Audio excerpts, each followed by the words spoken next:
Hi hello welcome to vlog life with Praveena Saravanan. மறக்காமல் நம்ம சேனலை லைக் பண்ணுங்கள், ஷேர் பண்ணுங்கள், சப்ஸ்கிரைப் பண்ண மறந்துடாதீங்க. அதே மாதிரி நான் செய்கிற ரெசிபிஸ் எல்லாமே செஞ்சு சாப்பிட்டு பார்த்துட்டு கீழே கமெண்ட் செக்ஷனில் கமெண்ட் பண்ணுங்கள். இன்றைக்கி நம்ம வீடியோக்குள்ளே போகிறதுக்கு முன்னாடி நம்ம பார்க்க போகிறது வந்து பார்த்திங்கன்னா க்ரீமி ஆனியன் பாஸ்தா. வாங்க வீடியோக்குள்ளே போகலாம் எப்படி செய்கிறதுன்னு. இன்றைக்கி நான் இந்த பிராண்ட் பாஸ்தா தான் எடுத்திருக்கேன். நைட்டு டின்னருக்குங்கிறதுனால நான் கம்மியாக தான் செய்கிறேன். இதுவே பார்த்திங்கன்னா 3 பேர் சாப்பிட்ற அளவுக்கு தான் நான் செய்கிறேன். 2 கப் பாஸ்தா எடுத்துக்கலாம்.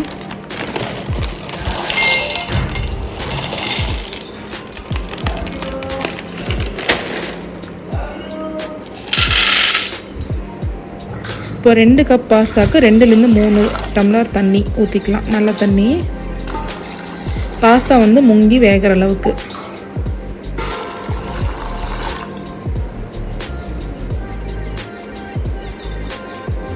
பாஸ்தா வந்து பார்த்திங்கன்னா பாயில் பண்ணும்போது கொஞ்சோண்டு உப்பும் 2 டீஸ்பூன் ஆயிலும் ஊற்றி வேக வச்சுக்கலாம்.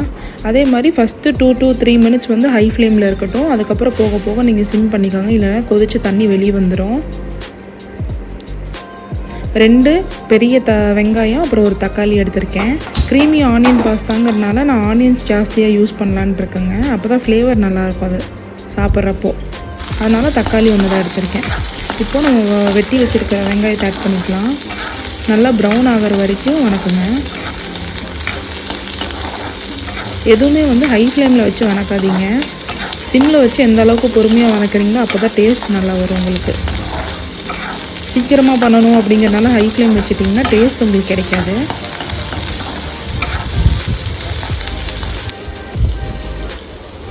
பாஸ்தா வந்து பாயில் ஆகிட்டு இருக்கும்போது மெதுவாக கிளறி விட்டுக்கோங்க. அப்போ தான் கீழே அடி பிடிக்காமல் இருக்கும் உங்களுக்கு. பாஸ்தா நீங்கள் எந்த ஸ்டீல் பாத்திரத்தில் வச்சாலும் கீழே அடி பிடிக்க, என்ன தான் நீங்கள் ஆயில் ஊற்றினாலும். அதனால் அப்பப்போ கிளறி விட்டுக்கோங்க. இப்போ வெங்காயம் ஓரளவுக்கு ப்ரௌன் ஆயிடுச்சு தெரியுதா உங்களுக்கு. இப்போ நெக்ஸ்ட்டு வந்து நம்ம டொமேட்டோஸ் ஆட் பண்ணிக்கலாம். சிம்மிலேயே வச்சு வதக்குங்க. தக்காளி ஓவர் பர்ன் ஆகிடக்கூடாது ஹை ஃப்ளேம் வச்சு. உப்பு கொஞ்சம், நம்ம பாஸ்தாலேயே கொஞ்சம் உப்பு ஆட் பண்ணியிருக்கோம், அதனால் கொஞ்சம் அளவாக பார்த்து ஆட் பண்ணிக்கோங்க உப்பு. இது இப்போது கிரைண்ட் பண்ணிக்கலாம். ஃபைன் பேஸ்ட் தான்.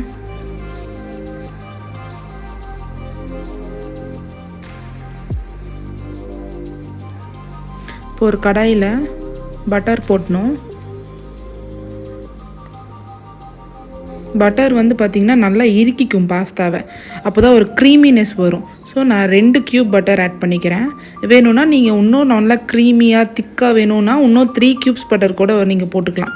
நான் 2 போட்டிருக்கேன், நீங்கள் 3 கியூப்ஸ் கூட போட்டுக்கலாம். பாஸ்தா நல்லா குக் ஆயிடுச்சு. அதை ஆஃப் பண்ணிவிட்டேன். இப்போ நம்ம நெக்ஸ்ட் கிரைண்ட் பண்ணியிருக்க பேஸ்ட்டை வந்து இதில் ஆட் பண்ணிக்கலாம்.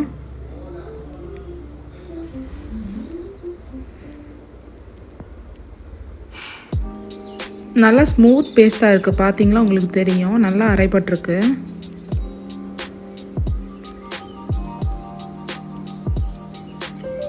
நல்லா மிக்ஸ் பண்ணி விட்டுக்கோங்க.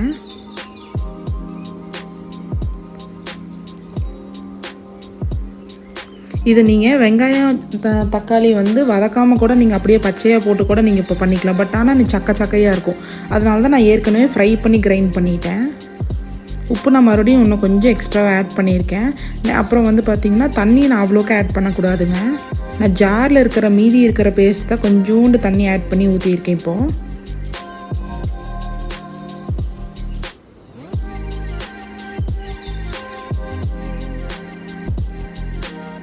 இப்போது ஒரு டீஸ்பூன் கரம் மசாலா போட்டுக்கலாம். நம்ம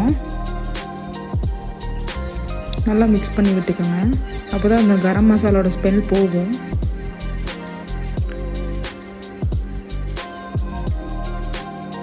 நெக்ஸ்ட்டு ஒரு டீஸ்பூன் பப்ரிக்கா பவுடர் போட்டிருக்கேன் நான். பப்ரிக்கா பவுடர் இல்லாதவங்க இப்போ இது கூட போட்டுக்கலாம். நார்மல் சில்லி பவுடர் கூட ஒரு டீஸ்பூன் போட்டுக்கலாம். நெக்ஸ்ட்டு வந்து நான் இதுக்கு இன்றைக்கி மில்கி மிஸ்ட் க்ரீம் எடுத்திருக்கேன், ஃப்ரெஷ் க்ரீமை. இப்போ பாஸ்தாவில் இருக்கிற எக்ஸஸ் வாட்டர்லாம் ரிமூவ் பண்ணிக்கலாம் நம்ம. நெக்ஸ்ட் நான் சொன்ன மாதிரி ஃப்ரெஷ் க்ரீம் வந்து ஒரு 4 to 5 ஸ்பூன்ஸ் வந்து நான் ஆட் பண்ணியிருக்கேன். இப்போது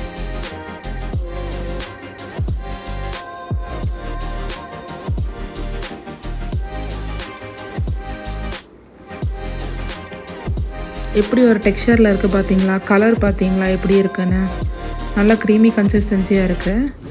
பாஸ்தாவும் பார்த்திங்கன்னா நல்லா வெந்துருச்சு. நெக்ஸ்ட் வந்து நான் இதில் மில்க் மேட் வந்துட்டு ஒரு 3 to 4 ஸ்பூன்ஸ் வந்து நான் ஆட் பண்ணியிருக்கேன். கொஞ்சம் சுகரி டேஸ்ட், அந்த க்ரீமி டேஸ்ட் வர்றதுக்காக. மில்க் மேட் இல்லாதவங்க சுகர் கூட யூஸ் பண்ணிக்கலாம். இப்போ பாஸ்தாவை போட்டேன் நான். சிம்லேயே வச்சு நல்லா கிண்டி விட்டுக்கோங்க. நான் சிம்மில் வைக்கலைன்னா பாஸ்தா வந்து பார்த்திங்கன்னா அடி பிடிச்சிரும்.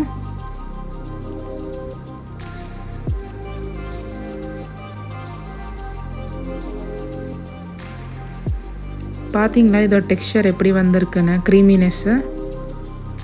இப்போ இந்த ஸ்டேஜில் சிம்மில் வச்சுட்டு கொரியாண்டர் லீவ்ஸ் ஆட் பண்ணிக்கோங்க, கொஞ்சோண்டு கொத்தமல்லி.